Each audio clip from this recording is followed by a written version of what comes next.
Hi there, Sarah Took here, and welcome to another episode of Trainer Tip of the Week.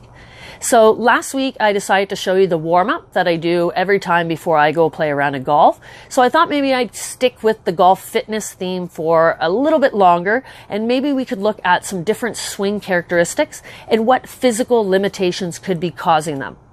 So I'm a Titleist Performance Institute Level 3 fitness professional, and at TPI they teach us about 12 main swing characteristics.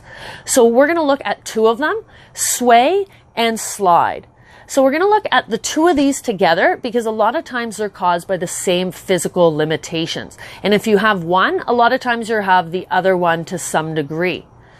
So first, let's look at sway. So sway is any excessive lateral movement away from a target during your backswing that takes your weight outside of your trail leg. So I took a shot of my golf swing here. We're going to look at it head on, and we want to draw a line from the outside of your trail ankle up to the hip. And then as you go into your backswing, you don't want to see any of your body going over that line. So in this image, you see quite a bit of sway going on. Now, the problem with this swing characteristics is it makes it difficult to develop a proper weight shift during transition and the downswing. So you need your back leg to be a stable platform that you can push off of.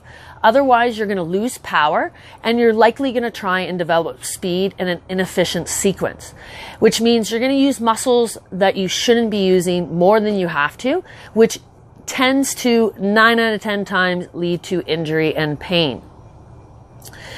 Now, the other one, slide, is kind of the opposite. So slide is any excessive lateral movement towards a target during your downswing. So again, we're going to look at my shot head on. For this one, you want to draw a line straight up from the outside of your front foot, from the ankle, straight up in the air. And as you do your downswing, you don't want to see any of your body going over that line. So in this image, you see quite a bit of slide going on. So the problem with this swing characteristic is it makes it very difficult to stabilize your lower body through the downswing, which will rob you of power and speed from the upper body through impact. And just like with the sway characteristic, this is likely going to make you try to develop speed in an inefficient sequence, likely leading to injury and pain. So with these two different swing characteristics, the three main things that I'll look at as physical limitations that could be causing them are: one, limited internal hip rotation. So if we look at a right-handed golfer, as they go into their backswing, they need to be able to internally rotate in the right hip. And then as you go through the follow-through of your swing, you need to be able to internally rotate properly in your front leg or your left leg. So if you're lacking in internal hip mobility in either one of these hips, you can see how that's going to cause either one of these moves. Now, secondly, I'll look at inability to separate the upper body from the lower body. So for this one, we need to look at your lower body needs to laterally stabilize as you go into your backswing and then through impact and the follow through. So if you can't keep your hips still and rotate in your upper body or vice versa, then this means chances are when you're rotating into your backswing, you're going to also move in your lower body as well. Same as when you're going through your follow through, you're going to be moving in your upper and your lower body too. And then lastly, the third thing I'll look at is stability and strength in the glutes, particularly the glute max and the glute med. So for these three things, I'm going to show you how I assess them and where you want to be as far as mobility. And then we'll look at, if you are lacking in those areas, how can we improve on them? Hope you enjoy. So first, let's look at the things we need to assess. So the first thing I talked about was internal hip rotation. So you want to be able to rotate at least 60 degrees.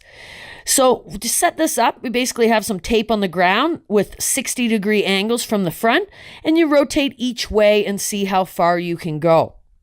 If you can't go 60 degrees, then you're limited.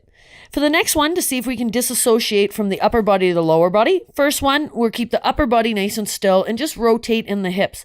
And you're set up in golf posture for this. So you want to see that you can keep your upper body perfectly still as you rotate your hips. For the second part, we keep the lower body still and then we just rotate in the upper body. Now, if you can't keep one section of your body still while you're rotating the other, then we know you have a problem with disassociating your upper body from your lower.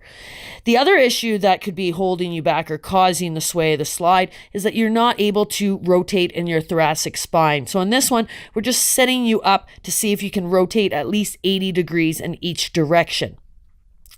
Now, lastly, was glute stability and strength. So for that one, we look at doing a one-legged glute bridge, and we're looking to be able to hold it for at least 10 seconds. Now, if you notice you struggle with any of these areas, then we need to do things to improve them. So if you were limited in internal or external hip rotation, then we could do these hip drops in order to get better at it. So you just lay on the ground, and as you let your knees drop one way, you want to make sure you keep your bum and your hips on the ground the entire time. And each time you just hold the stretch for just a second or two. Now, if you couldn't disassociate upper body from lower body, say you couldn't keep your lower body still while you rotated in your upper body, this would be a perfect move to do. So you see, I'm keeping my lower body nice and still in a kneeling lunge as I rotate with my upper body. If it's too hard to do with a stick overhead, you could always have your hands behind your head to make it a little easier. Now, if it was more you couldn't keep your upper body still while you rotated your hips, then the stork turns while supported is a great move. So you're keeping the upper body perfectly still and just rotating in the hips. If that's easy, then you could take the stick away and do it unsupported. And now if it was more that rotation in the thoracic spine, you were limited there, then I like to do the thoracic reach back move. So you're on your hands and knees and you're keeping your lower back and hips nice and still, and you're focusing on moving through your thoracic spine. When I get that elbow up in the air as high as I can go, I like to hold it for a second or two to feel that stretch. And then lastly, if you were lacking in the glute stability or the strength, then I recommend doing the glute bridge walk. So on this, you just get into a glute bridge and then you're bringing one knee towards your chest and you're alternating sides. So it's a little easier with the hands down on the ground. So if you want to make it a little tougher, you can have your arms straight up in the air. So if you work on these different areas, you'll find that you get better, and then that sway and that slide should be eliminated from your swing. If it's not, you might want to consult with a golf pro, because remember, it could be stuff like your ball is too far back in your stance. So if it's not a physical limitation, then you should consult with a golf pro. Hope you enjoy.